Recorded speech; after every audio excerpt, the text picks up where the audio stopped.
이 시간 함께 하신 말씀 베드로 후서 1장 5절에서 11절까지 말씀입니다.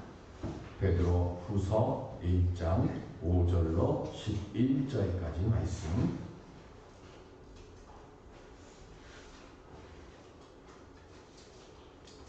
그러므로 너희가 더욱 힘써 너희 믿음의 덕의 지식을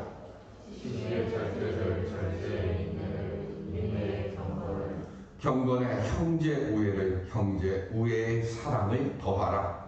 이런 것이 너희에게 있어 족하면서 너희로 우리 주 예수 그리스도를 알기에 게으르지 않고 열매 없는 자가 되지 않게 하려니와. 이런 것이 없는 자는 맹인이라 멀리 보지 못하고 그의 옛죄가 깨끗하게 된 것을 잊었느니라. 그러므로 형제들아 더욱 힘써 너희 부르심과 택하심을 굳게 하라. 너희가 이것을 행한즉 언제든지 실족하지 아니하리라. 이같이 하면 우리 주 곧 구주 예수 그리스도의 영원한 나라에 들어감을 넉넉히 너희에게 주시리라. 아멘. 말씀의 능력이 있는 복된 성도가 되시기를 주님의 이름으로 축원드립니다. 사회가 발달해가고 컴퓨터나 각종 문명 이기들이 최첨단화되면 될수록 우리들이 이해할 수 없는 영적 현상들이 더 많이 일어납니다. 그 중에 하나가 젊은이들이 점을 많이 보러 다닌다는 것이죠. 점집의 모양도 옛날처럼 들어가면 음산하거나 우중충한 그런 모습이 아니고 다양해졌죠. 그 미당수라고 해서 우리 교회 앞에 저 4.15 쪽으로 가다 보면 그 미녀들의 점집 이렇게 써놨더라고요. 그래서 미당수가 뭔가 그랬더니 미녀 무당이 수다를 떠는 집 이렇게 써놨더라고요. 그래서 젊은이들이 쉽게 접근하고 찾아올 수 있도록 점집도 대로변으로 나와 있어요. 그리고 타로 점집이라고 해서 카드로도 보는 그런 점들이 버젓이 지금 대로에 있죠. 점쟁이 숫자만 40만 명이 지금 이 땅에 넘어서고 있고 서점에 판매되는 책의 상당수가 무속인들이 쓴 책이 점령을 하고 있는 상황입니다. 어떤 분이 물었습니다.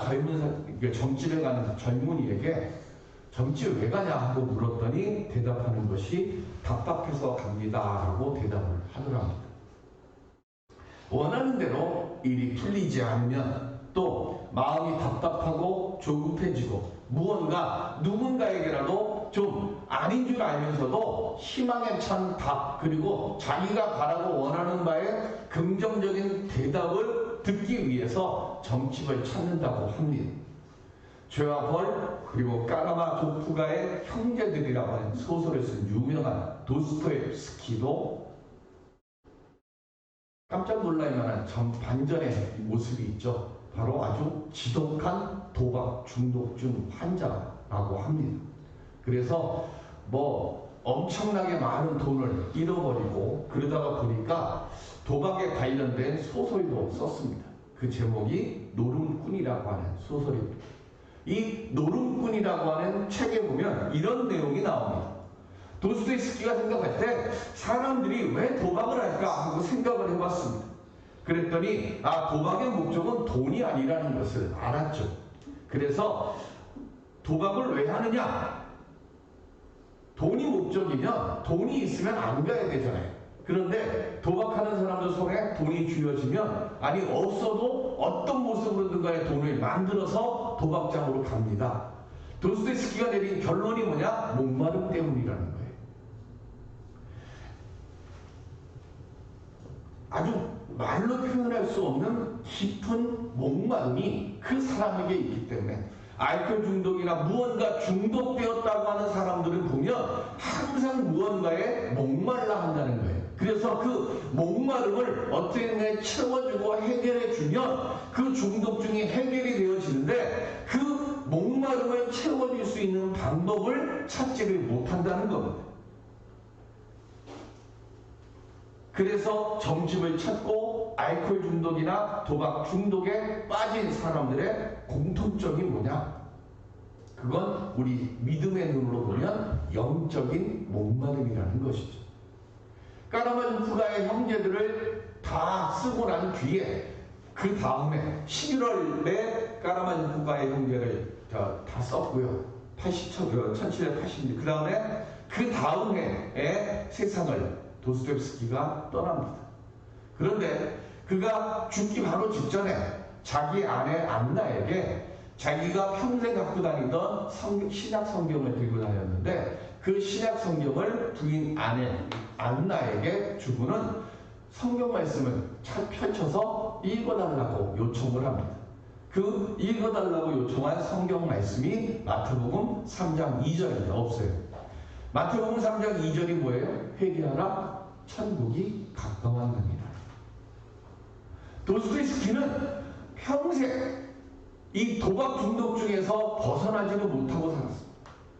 죽는 그 순간에 마지막에 도스토옙스키가 고백했던 것, 회개하고 또 회개해야 된다는 그것을 지금, 그리고는 자신이 평생 가지고 다녔던 그 신약 성경을 자기 아들에게 유품으로 넘겨주고 숨을 거둡니다. 우리는 세상을 살아가면서 늘 목마름 속에 살아갑니다. 그래서 예수님도 요한복음 4장 14절에 이렇게 말씀하십니다. 시작. 내가 주는 물을 마시는 자는 영원히 목마르지 아니하리니 내가 주는 물은 그 속에서 영생하도록 솟아나오는 샘물이 되리라. 아멘. 세상 것을 가지고는 영적인 목마름이 해결되지를 않습니다. 그래서 기도하고 말씀 묵상하고 예배드리는 이유가 여기에 있습니다. 내 부족함과 내 연약함을 내 능력으로는 채울 수가 없으니까 우리는 주님의 도우심으로 채우며 살아가야 하는 거예요.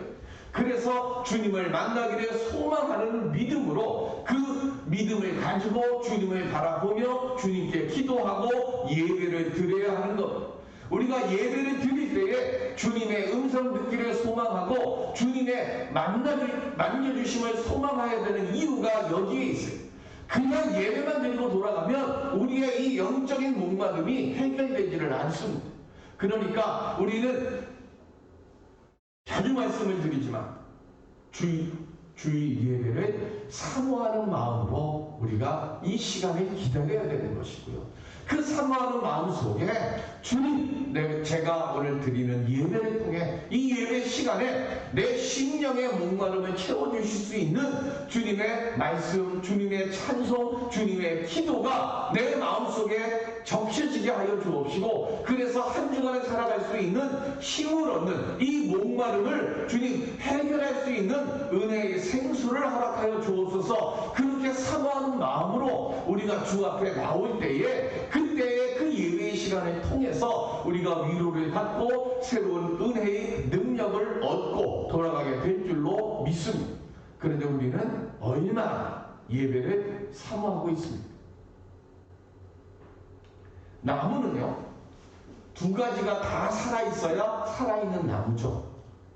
하나는 우리 눈에 보이는 나무 둥치가 살아있어야 돼요. 그런데 눈에 보이는 나무 둥치가 살아있기 위해서는 반드시 눈에 보이지 않는 뭐가 살아있어야 돼요? 뿌리가 살아있어야 되죠. 눈에 보이지 않는 뿌리와 눈에 보이는 나무 둥치가 살아있으면 그 나무가 만약에 사과나무라고 하면 그 사과꽃이 피우고, 지금 이제 사과꽃이 피고 다 졌겠죠. 그리고는 그 꽃이 피고 진 그곳에 열매가 맺히기 시작을 하고, 그리고는 나중에 사과가 그 나무에 맺히게 되는 것이죠. 믿음도 똑같습니다. 믿음도 두 가지죠. 눈에 보이지 않는 하나님을 믿는 믿음의 뿌리가 있어야 되는 거예요. 그리고 내가 저 사람이 지금 교회를 다니고 하나님을 믿는 사람이구나 하는 것을 알 수 있는 길이 뭐가 있어요? 성경책 가슴에 품고 주일날 예배드리러 교회로 발걸음을 향하는 그 모습이죠. 예배를 드리고 또한 헌금을 드리고 생명살림을 하기 위해서 입술을 벌리고 사람들을 주의 전으로 불러오고 하는 눈에 보이는 나무둥치와 같은 눈에 보이는 믿음의 양식이 있어야 되는 거예요. 눈에 보이지 않는 하나님을 향한 믿음의 뿌리가 있고, 그리고 예수 믿는 사람이구나, 교회 다니는 사람이구나 하는 외양의 그 모습이 함께 함께 있을 때 나무가 꽃을 피우고 열매를 맺는 것처럼 오늘 우리들도 그 살아있는 믿음을 통해서 아, 저 사람이 하나님을 믿는 사람이구나 하는 것을 보일 수 있는 열매가 나타나는 것이죠. 이 믿음을 갖기 위해서 그래서 베드로는 신성한 성품에 참여하라고 4절에 말씀을 합니다. 그리고는 그 신성한 성품에 참여하는 자가 되기 위해서는 오늘 본문 5절서부터 7절까지 성결의 8단계를 거쳐가야 한다고 말합니다. 그러면서 5절에 시작을 이렇게 하죠. 그러므로 너희가 더욱 힘써 그랬어요. 여기서 말하는 이 힘써라고 하는 말의 뜻은 서두르다는 의미에서 나온 말입니다. 뭘 서둘러야 할까요? 악을 떠나서 빨리 하나님의 성품에 참여하는 그 일을 내 노력을 다해서 하라는 거예요. 그런데 우리 다이어트 할 때 그러잖아요. 오늘까지만 먹고 내일부터 다이어트 해요. 내일이 오면 또 오늘까지만 먹고 내일 다이어트. 힘써라고 하는 이 말의 뜻은요, 지금 하라는 거예요. 내일로 미루지 말고 지금 당장 이 말씀을 듣는 지금 당장 이 시간에 바로 이곳에서 해야 할 만큼 조급하고 긴급하고 급박하게 빨리 행하라고 하는 거예요. 그래서 성도가 지금 급박하게 빨리 해야 될 8가지의 단계, 그 단계의 시작이 뭡니까? 믿음입니다. 우리가 베드로 후서를 보면 어떻게 되어 있어요? 믿음의 덕을, 그 다음에 덕의 지식을 이렇게 돼 있어요. 이게 무슨 얘기예요? 맨 밑에 뿌리에, 맨 밑에 바닥에는 믿음이에요. 그리고 그 위에 하나씩 하나씩 차곡차곡 쌓아서 올라가는 겁니다. 믿음은 뭡니까? 하나님과 구주 예수 그리스도의 의를 힘입어서 얻은 하나님께서 우리에게 주신 하나님의 선물이에요. 그리고 모든 것의 출발점이 되는 것이 믿음입니다. 믿음이 없으면 아무것도 할 수가 없는 거예요. 믿음이 있어야 그것이 반석이 되는 거죠. 그래서 그 믿음 위에 덕을 얹어 놓는 겁니다. 점차적으로 더해져 가는 거예요. 강해져 가는 거예요. 덕이라고 하는 것은 아레텐이라고 하는 말인데 이 말의 뜻은 성도의 삶은 예배를 통해서 아니면 내가 성경을 읽던가 기도를 하던가 그래서 하나님을 믿고 하나님의 말씀의 뜻을 깨달아 알았어요. 그러면 알았구나 하고 멈추면 안 돼. 두 번째 뭐해? 깨닫고 알았으면 하나님이 기뻐하시는 경건의 삶의 모양을 보여주어야 되는 거예요. 선한 일을 행하는 거예요. 누군가에게 도움을 주고 누군가가 외롭고 하면 찾아가서 위로해주고 무언가 저 사람은 하나님의 말씀을 통해 은혜를 얻은 사람이구나 하는 모양을 보여주는 것, 이게 덕이라는 거예요. 그래서 그 덕 위에 그 다음 뭘 얹어놓았어요? 지식을 얹어놓는 거예요. 뭘 하려고 해도 알아야 하죠.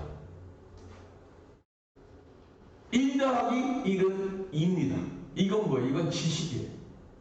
그죠? 이거는 그냥 알아서 되는 게 아니라 배워야 아는 겁니다. 그래서 배워서 아는 지식과 그 다음 두 번째가 뭐냐면 그 지식 속에서 세상 것인 지식과 함께 하나님의 말씀에 대한 지식도 같이 배워야 되는 거예요. 그래서 세상을 살아가는 지식을 통해서 지혜도 얻고 하나님의 말씀을 내가 가까이 하면서 얻는 지식을 통해 또 지혜도 얻어요. 그래서 열심히 배우고 열심히 외워서 하나님을 아는 지식이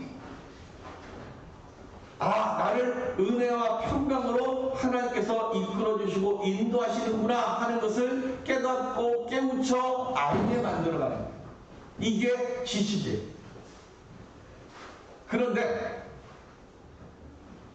지식 위에 뭘 하라고 했어요? 절제를 더하라고 했어요. 절제는 앵크라테이아라고 되어 있는데 헬라어는 이 말의 뜻은요, 모든 지식이 우리들에게 무한 허용되는 게 아닙니다. 알아야 할 것이 있고요, 알지 말아야 할 것이 있어요. 또 아는 것에 대해서 내가 안다고 말해야 하는 것이 있고 안다고 말하면 안 되는 것도 있어요. 그리고 그 지식을 통해서 내가 교만해지면 안 돼요. 그러니까 교만해지지 않도록 내 스스로를 지켜야 되는 거예요. 내가 안다고 그것을 드러내는 순간 교만해져서 넘어질 수도 있어요. 그래서 지식에는 뭐가 요구되냐면 절제가 요구되는 거예요. 이 절제를 통해서 뭐 하는가 하면 하나님께서 원하시는 뜻에 나를 맞추어 가는 겁니다. 알아도 모르는 척 해야 할 것이 있죠. 국가의 기밀이나 아니면 누구네 집에 비밀스러운 일이 있어요. 세상에 밝혀지면 안 되는 좀 부끄러운 일들이 있어요. 근데 그러면 그거는 알아도 모른 척 해줘야 되는 거예요. 그리고 또 절제가 있어요. 요새는 새벽에 유럽 축구를 안 하니까. 근데 뭐 EPL 그 프리미어리그 잉글랜드 프리미어리그 경기 본다고 새벽에 하잖아요. 얘네들 저희 어머니가 옛날에 맨날 그러셨었는데 쟤네는 잠도 안 자고 공차냐. 새벽에 해요. 3시, 4시에 축구 경기를 합니다. 그거 보고 나서 졸립다고 주일날 예배 빠지는 거예요. 축구를 보는 걸 뭐라 그러는 게 아니에요. 보고서 예배를 드리러 오면 돼요. 그런데 내가 즐기는 그 일을 하다가 정말로 중요한 일을 하지 못하면 그건 뭐가 없는 거예요? 절제가 없는 거죠. 절제라고 하는 것은 내가 꼭 해야 할 것이 무엇이 있는지를 알고 그 일을 할 수 있도록 내 스스로를 지켜가는 거예요. 그게 절제라는 거예요. 그리고 그 절제를 하기 위해서는 인내가 필요한 겁니다. 특별히 베드로서가 쓰여져 있는 이때는 예수님이 곧 오신다고 했는데 안 오셔요. 그래서 믿음이 시험이 들었어요. 이 예수님의 재림이 지연되는 것 때문에 쓰여진 복음서가 누가복음서고요. 그리고 그 다음에 우리가 읽고 있는 데살로니가서라든가 베드로서나 이런 모든 서신들이 다 예수님의 재림이 지연되시는 것 때문에 일어나는 시험의 문제들, 그 믿음에 흔들리는 그것들을 든든하게 잡기 위해서 기록된 책들이에요. 그런데 그냥 재림이 지연만 되는 게 아니라 지금 예수 믿는다는 이유로 핍박을 받고 박해를 받잖아요. 얼마나 힘들어요. 그런데 그 속에서 뭐 하라고요? 하나님께서 주신 약속은 반드시 이루어질 것이라고 하는 것에 대한 소망을 잃지 않고 이 믿음의 자리를 지켜가야 돼요. 그래서 인내가 필요한 거예요. 인내 다음에 그 인내 위에 뭘 얹어놓으라 그랬어요? 경건을 얹어놓으라 그랬어요. 세속에 물들지 않고 하나님께 헌신하며 드리는 생활을 말합니다. 신령과 진정을 다해서 예배를 드리고 세상에 나가서는 하나님께서 기뻐하시는 삶을 사는 것, 이게 경건이에요. 디모데전서 4장 7절에 보시면 시작. 망령되고 허탄한 신화를 버리고 경건에 이르도록 내 자신을 연단하라. 아멘. 성도는요 그냥 만들어지는 게 아닙니다. 훈련으로 만들어지죠. 바이올린을 배우려고 하면 뭘 포기해야 돼요? 턱을 포기해야 됩니다. 이렇게 놓고 해야 되니까. 여기가 바이올린 한 사람은 턱 표가 나요. 두 번째는 뭐 기타를 배워도 마찬가지지만 손가락에서 피가 날 정도로 연습하고 또 연습을 해야 남들이 들을 때 아, 저 사람 연주 잘하네 라고 인정받죠. 훈련을 해야 돼요. 믿음도 마찬가지입니다. 성도는요 기도도 훈련해야 되고 찬송도 훈련해야 되고 성경도 훈련해야 되는 거예요. 성경 통독도 해야 되고요. 그러면서 그 성경을 보면서 이 말씀이 내게 무슨 의미가 있는 거예요. 기도하면서 기도 훈련하면서 처음에는 그냥 하나님 안녕하세요 이렇게 시작하다가 조금씩 훈련을 받다 보면 하나님이 들어 응답하시는 기뻐하시는 기도가 하나님께 드려지는 그 훈련이 일어나죠. 이게 경건이잖아요. 노켈러 어머니가 노켈러에게 훈육 10조를 줬잖아요. 첫 번째가 뭐예요? 예배 시간에 제일 앞자리에 앉으라. 그래서 11조 생활을 꼭 하라고 철저히 하라고 했어요. 무슨 얘기예요? 모두 다 신앙의 경건 생활을 훈련시킨 거예요. 노켈러에게 노켈러 어머니는 돈을 주신 게 아니에요. 돈 버는 거 가르쳐 주지 않았어요. 복받는 길을 훈련시켜 준 거예요. 경건 생활이야말로 네가 삶을 살아가면서 세상의 그 어떤 것보다도 가장 소중하니까 그것을 꼭 지키라. 경건을 훈련시켜야 돼. 그래야 하나님을 가까이 해야 하나님께서 주실 능력과 복을 바르게 받을 수 있습니다. 오늘 우리들도 이 경건을 유산으로 주어야 되고 경건을 훈련해야 돼요. 그 위에 형제 우애를 더하라 그랬습니다. 형제 우애가 헬라어 펜실베니아 주에 있는 도시의 이름입니다. 필라델피아. 다른 헬라어는 몰라도 요거는 우리가 외울 수 있어요. 형제사랑, 필라델피아. 하나님을 사랑하고 형제를 사랑하는 겁니다. 하나님의 말씀 안에 우리 지금 예배드리고 있는 우리 모두는 다 한 형제고 한 자매라는 것이죠.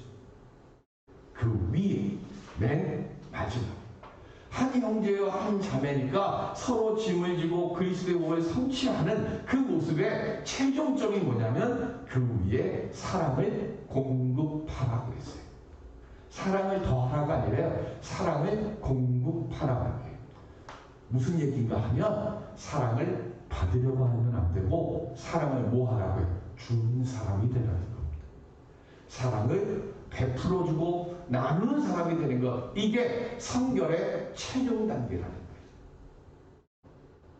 우리는 무언가를 베풀고, 어제도 신방을 가고 뭘 좀 잔뜩 가지고 가서 꼭 우리 주일날 뵙시다라고 뭐 인사를 해요. 그리고 나서 뭐 하는가 하면 안 해요. 그러면 하고 낙심하지 말라는 거예요. 왜? 주님의 사랑은 주는 거예요. 그러면 그 주는 것에 언젠가는 뭐 하는가 하면 그 답이 와요. 그러니까 뭐 하라고 그랬어요? 흔들리지 말고 낙심하지 말고 사랑을 주는 자가 되라는 거예요. 그렇게 사랑을 주는 자가 되다 보면 하나님께서 그 성결의 모든 것을 기억하셨다가 그 은혜로 응답해 주신다는 거죠. 성결의 이 8개의 덕목들을 실천하지 않으면 영의 눈이 어두워지고 죄 씻음에서 멀어지게 되니까 부르심과 택하심을 굳게 해야 한다는 거예요.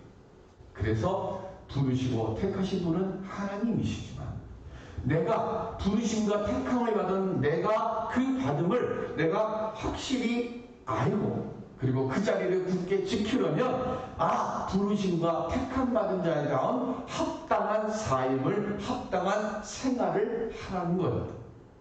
택하심을 굳게 하기 위해서 우리는 어떻게 해야 될까요? 옥토의 마음밭을 만들어야 됩니다.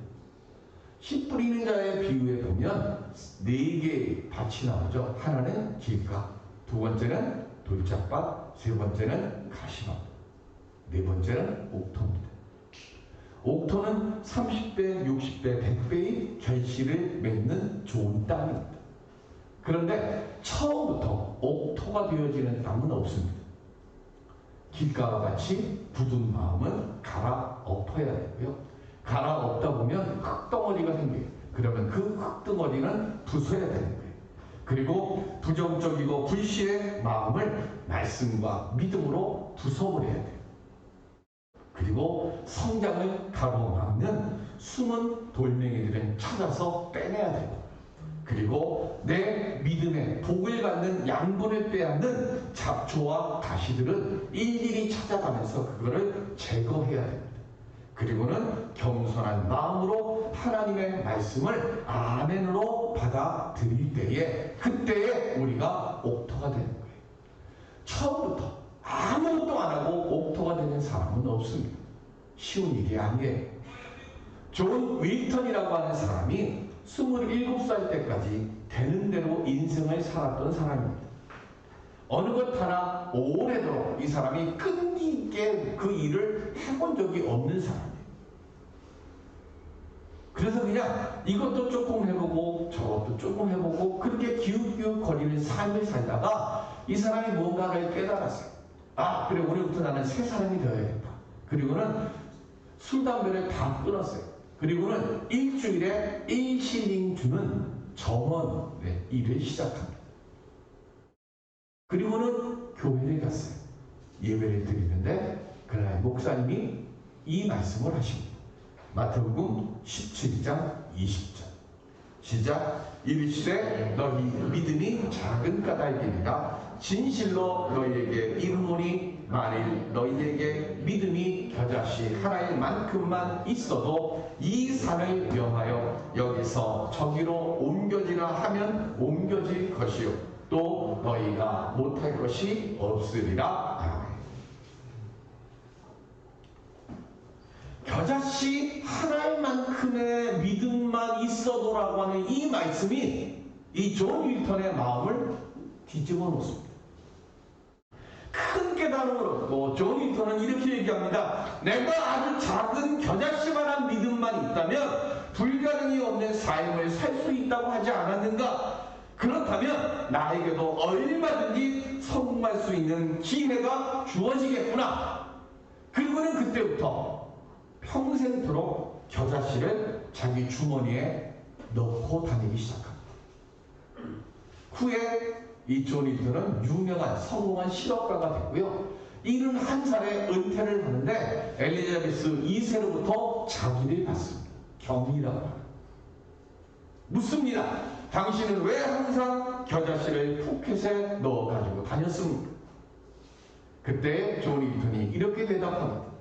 내가 좌절할 때마다 이 겨자씨를 꺼내서 보면서 하나님께서 겨자씨만한 믿음이 있다면 못할 것이 없다고 말씀하셨는데 과연 나에게 겨자씨만한 믿음이 있는가? 이렇게 나를 돌이켜보고 나는 다시 용기를 얻고 내가 해야 할 일을 했습니다.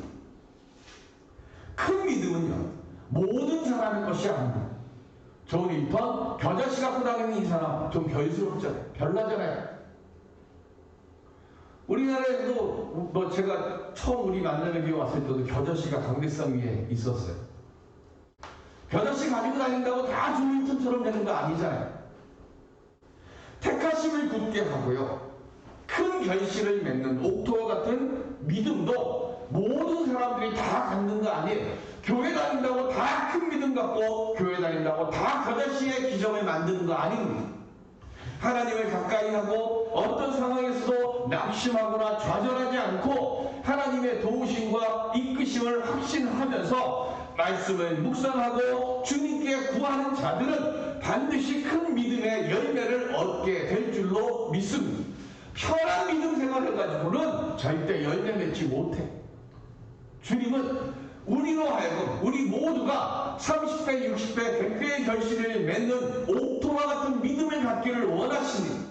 그런데 나는 아무것도 안 하고 주님 나로 하여금 옥토가 되게 해주시옵소서 하면 그 마음밭에 무엇이 씨가 뿌려진다 한들 그건 길가가 되고 돌짝밭이 되고 가시밭밖에 되지 않잖아요.